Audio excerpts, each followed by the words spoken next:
പ്രിയ പ്രേക്ഷകർക്ക് സീരിയൽ ന്യൂസിലേക്ക് സ്വാഗതം. കൂടുതൽ സീരിയൽ ന്യൂസുകൾ അതിവേഗം ലഭിക്കുന്നതിന് ഈ ചാനൽ സബ്സ്ക്രൈബ് ചെയ്യുക, ബെല്ലൈക്കൺ മറക്കാതെ ക്ലിക്ക് ചെയ്യുക. വീഡിയോ ഇഷ്ടമായി എങ്കിൽ ലൈക്ക് ചെയ്യാൻ മറക്കരുത്. നമ്മുടെ പ്രിയ പരമ്പരയിൽ നിർണായകമായ വഴിത്തിരിവാണ് വന്ന് സംഭവിച്ചിരിക്കുന്നത്. മണിക്കുട്ടിയുടെ കാര്യങ്ങൾ നോക്കുന്നതിന് മുത്ത് തയ്യാറായിരിക്കുകയാണ്. ഇതേ തുടർന്ന് നല്ലൊരു സഹോദരിയുടെ കടമ മുത്ത് നോക്കിക്കൊണ്ട് മുന്നോട്ട് പോവുകയും ചെയ്യുന്നു.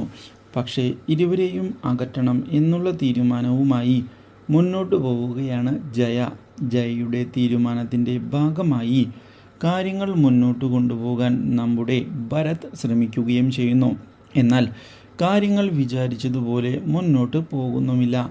ഇതേ സമയം കൃഷ്ണ മുത്തിനെ കാണാൻ ഇടയാവുകയും മുത്തിനോട് കാര്യങ്ങൾ സംസാരിക്കുകയും ചെയ്തതിനെ തുടർന്ന് മണിക്കുട്ടിയെ അങ്ങനെ തളർന്നു പോകാൻ താൻ അനുവദിക്കുകയില്ല എന്നുള്ള കാര്യം മുത്ത് അറിയിക്കുകയും അതുകൊണ്ട് തന്നെ താൻ അവളുടെ കൂടെയുണ്ടാകും എന്നുള്ള ഉറപ്പ് നൽകുകയും ചെയ്യുന്നു.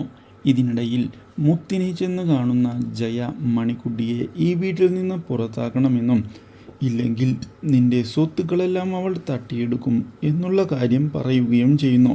പക്ഷേ ഇതേ തുടർന്നാണ് ജയയെ ഞെട്ടിച്ചുകൊണ്ട് മുത്ത് മണിക്കുട്ടിക്ക് സ്വത്തുക്കൾ വിട്ടുകൊടുക്കാൻ താൻ തയ്യാറാണ് എന്നുള്ള കാര്യം അറിയിക്കുന്നത്.